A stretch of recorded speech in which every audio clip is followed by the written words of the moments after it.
Small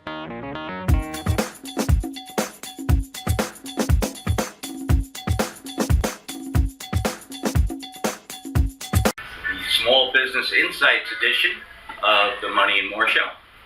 And we're very pleased today to have a special guest in our studio.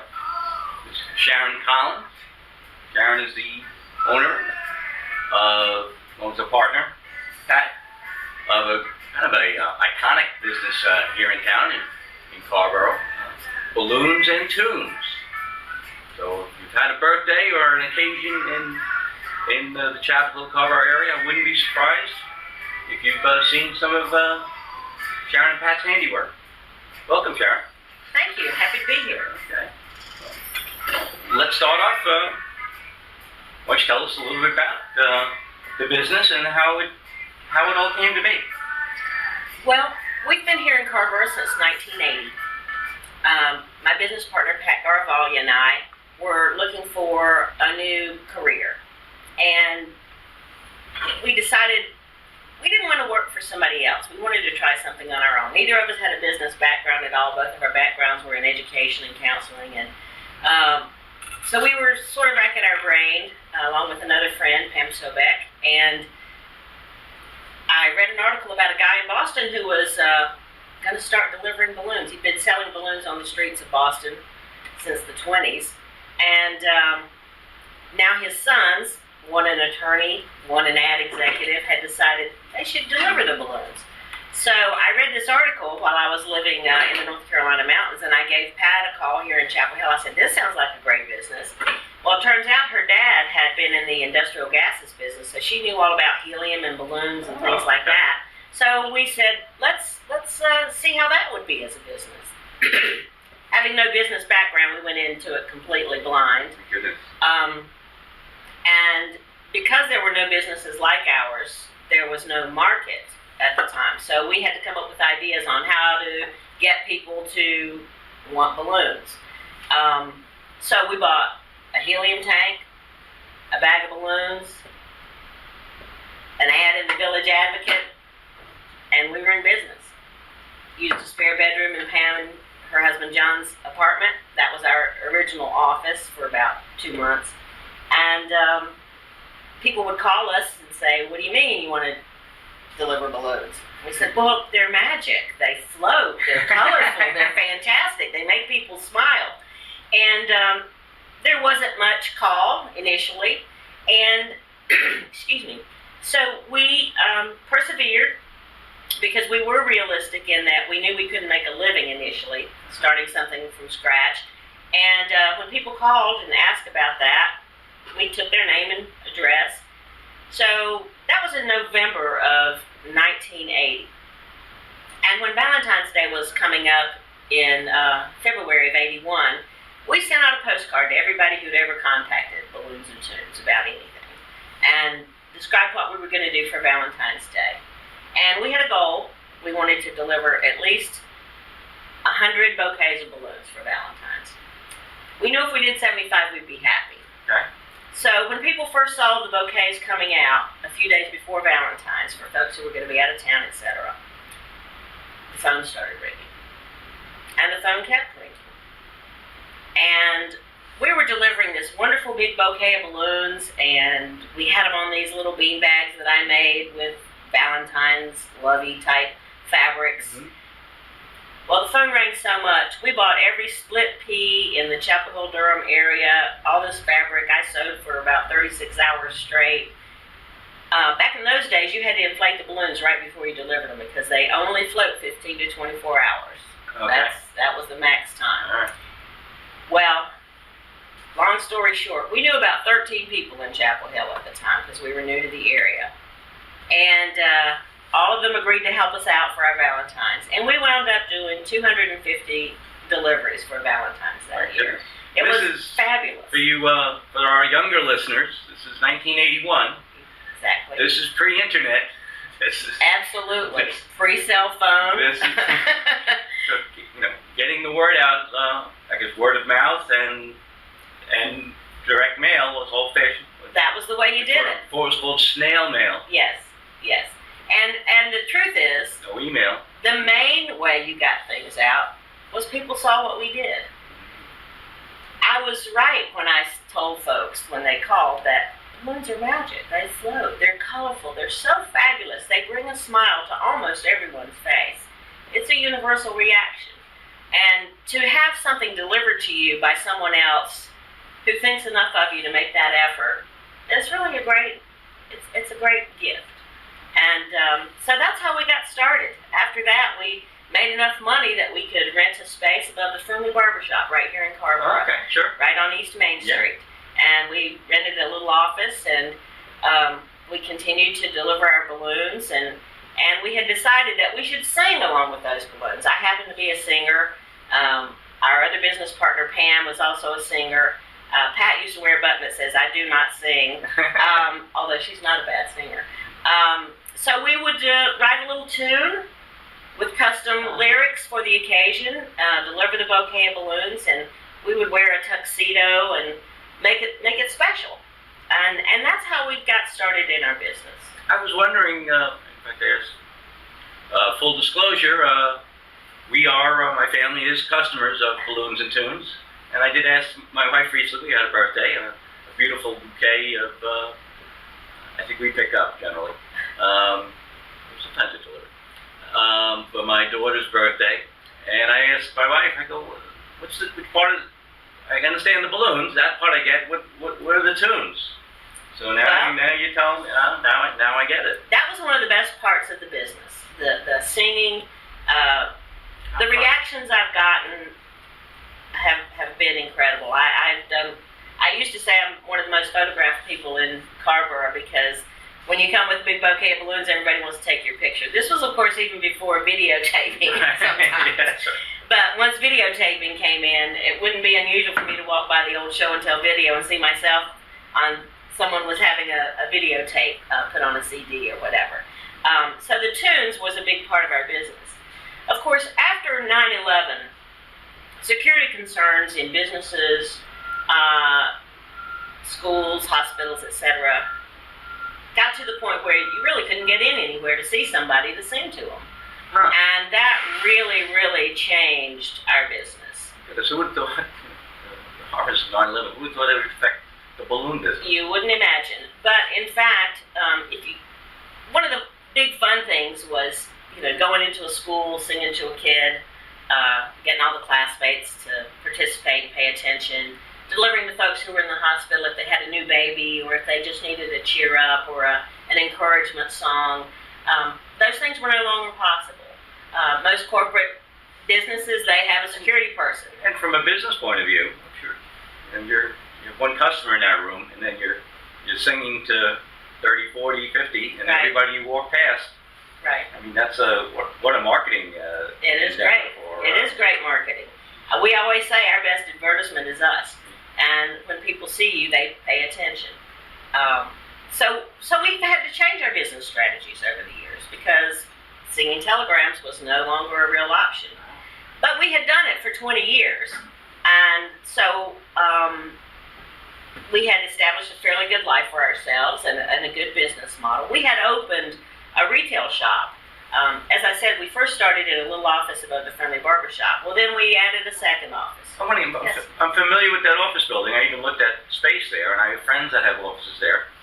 And I'm trying to think, it must have been a bit of a challenge.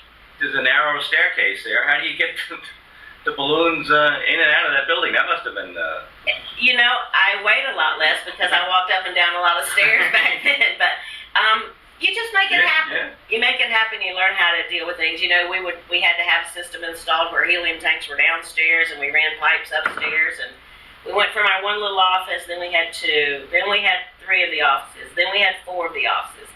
And, it's not a fancy building or anything, but folks, and we never thought we would be interacting with clients that much in person. We were a telephone business. And, but people sought us out. They wanted to see what we had. They wanted to come in and see, okay, what kind of stuffed animals are you going to deliver with this? So we decided we needed a retail space. And at the time, what is now the Beehive across from Weaver Street Market Okay. was the Tar Heel TV and half their building was available. So we talked with the guys who owned that building, and we opened up a little tiny retail shop, which was really great. And then when the Anches family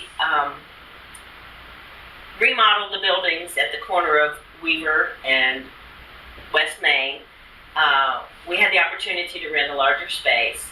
And that was in 1990 or 1991, and we've been there ever since. So we now have a retail spot where we sell stuffed animals and party favors and novelties, and we do all of our balloon deliveries from there. So we've evolved, and now our business is more catering to our customers who come into our shop, and the decorating for universities, corporations. We do large events. Tonight I have to decorate for a big casino over in Cary, and that has become the primary focus of our business. I have to say that our largest clients are the University of North Carolina, Duke University, other large corporations in the area. So that's a piece that I hadn't put together until we spoke recently.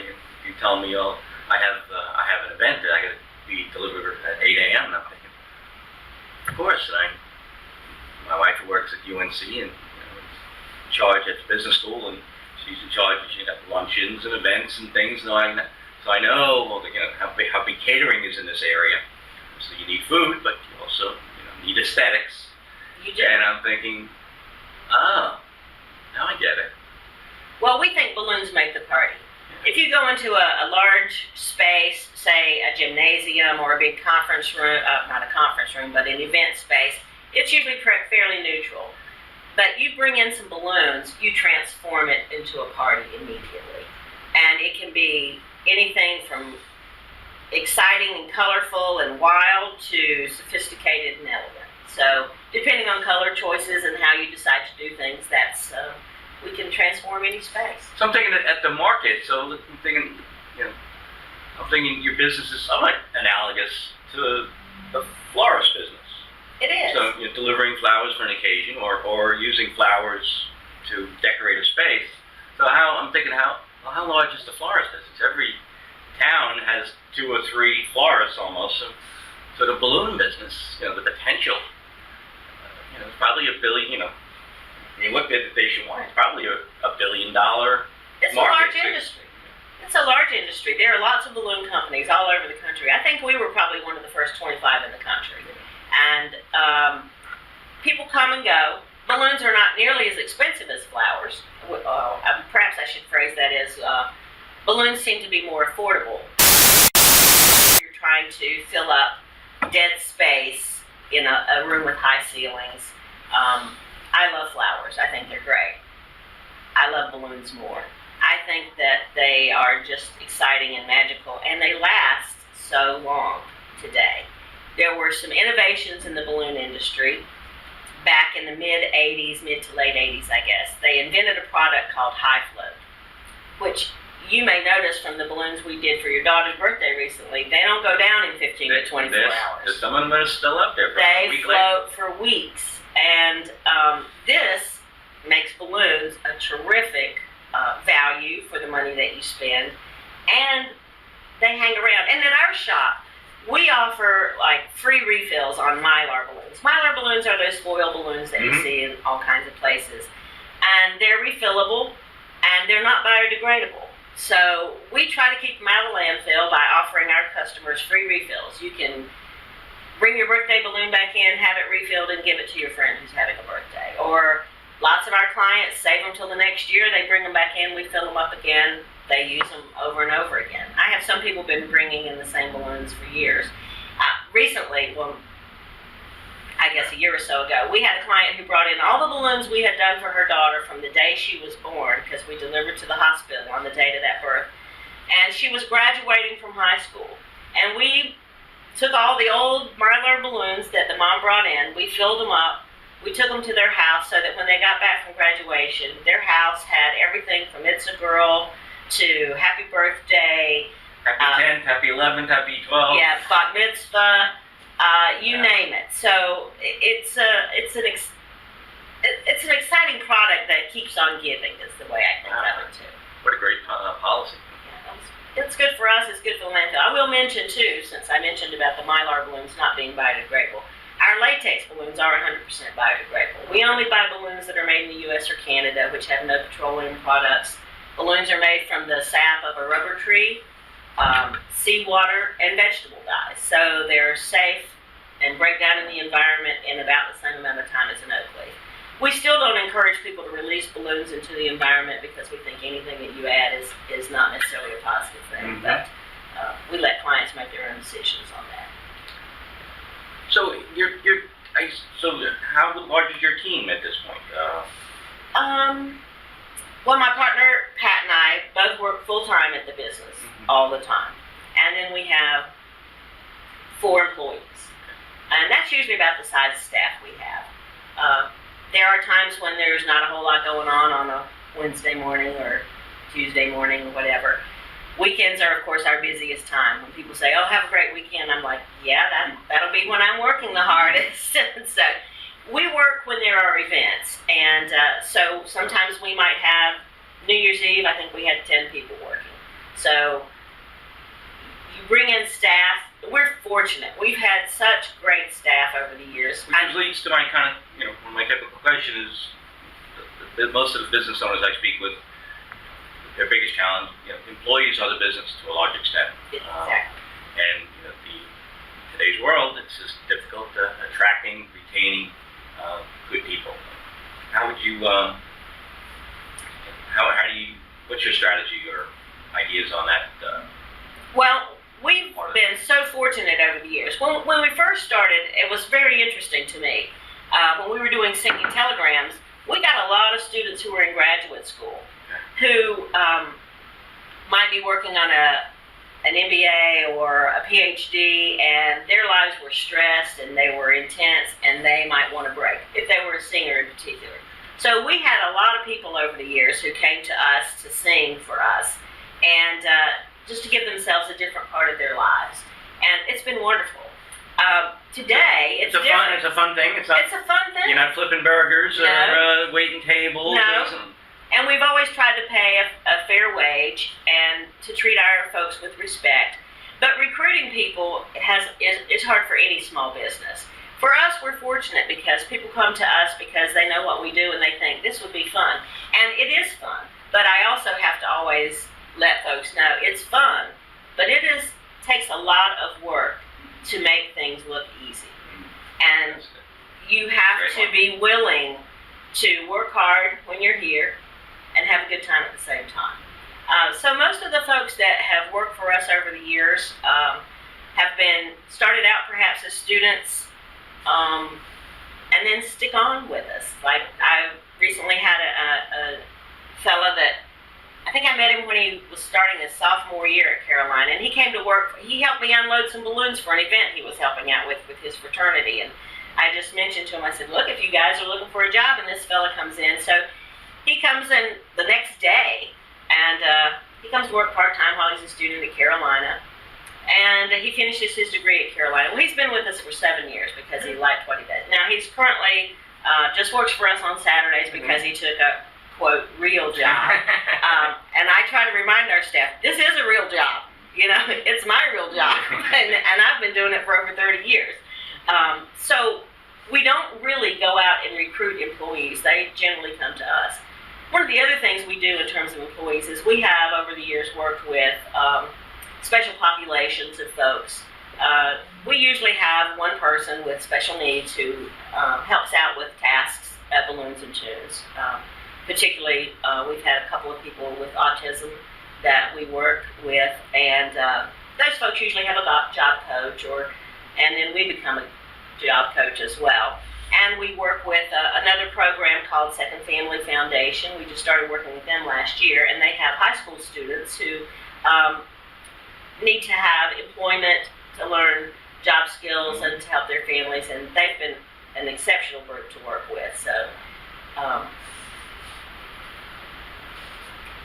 we don't really go out and recruit people. They generally come to us. What a great situation to be in. And knock on wood, we've been fortunate so far. That's great.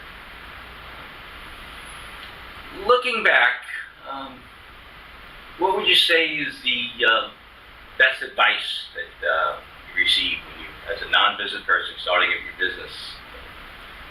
A little trial and error, or did what maybe someone tell you that resonated and helped you?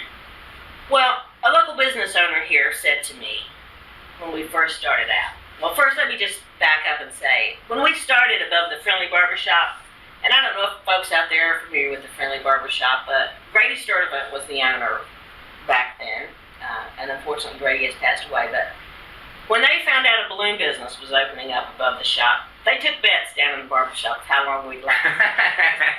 And the longest anybody wanted to venture that we would last was 6 months.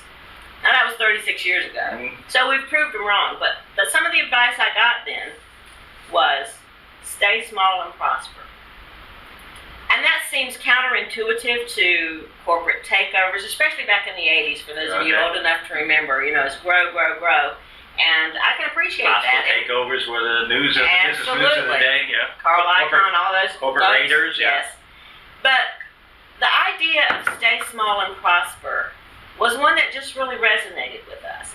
We were approached about franchising our business and opening other branches, and in consultation, Pat and I both decided that we were a part of Balloons and Tunes that was essential. Our love for what we did, our enthusiasm for what we did, our skills in what we did, made us essential to our business at that time. And we decided to stay small and prosper. I did not want another location. I guess some people might call that being a control freak, but my feeling is if my finger wasn't in that pot, it wasn't my pot. So we've stayed small and we've prospered. And I think a lot of people, myself included, have found out in our business careers that bigger isn't necessarily better. It's not always better. And or necessarily more profitable. Exactly. You find yourself working harder, generating more revenue, and then you look at the bottom line, you say, what do I do that for? Well, I once did a conference at the Governor's Conference on Leadership for Women, and they asked us to lead workshops on small businesses. And the first thing we did was we asked the women in the group to list all the positive aspects of owning your own business. And what we proceeded to do was debunk most of those myths. The idea that your time, you have more free time, you set your own hours, you made a lot more money. Those are not necessarily true. Because as a true small business, and for us, creating a small business from something that people weren't familiar with, you worked a lot more hours than you ever thought you would. And you don't get vacation when you want to because our clients' events determine our work schedule as a general rule. So when you work for yourself, you really have to be flexible in terms of what you're willing to do and what you're willing not to do. So we hang in there. I'm at work this past Monday morning at 5:30. I left to go do an event for MLK Day on UNC's campus. Tonight I'll be in Cary setting up a casino at 5 p.m. So my schedule is not normal. I can remember when my mother was still alive, she used to say, "You never come home for Mother's Day."